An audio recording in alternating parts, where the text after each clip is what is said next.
आम ख़बर अवां ताईं पहुचाईंदा हलूं। हैदराबाद में कोरोना वगे वधीक हिकु मरीज़ फोत थी वियो, जॾहिं त हयाती विञाईंदड़नि जो अंगु 346 थी वियो आहे।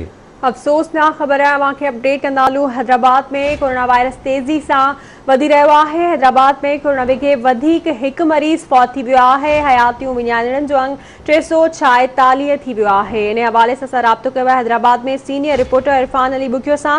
जी इरफान, कहिड़ा अपडेट्स आहिनि? जी, गुज़िरियल 24 कलाकनि दौरान हैदराबाद में कोरोना वगे वधीक हिकु मरीज़ फोत थी वियो आहे, जंहिंखां पोइ मजमूई तौर फोतियुनि जो जेको अंग आहे उहो 346 थी वियो आहे। जॾहिं सिहत खाते तरफ़ां जारी कयल पधिराई मूजिबि गुज़िरियल 24 कलाकनि दौरान कोरोना जा 107 नवां केसिस साम्हूं आया आहिनि ऐं 12% हाकारी केसिस जी शरह रही आहे।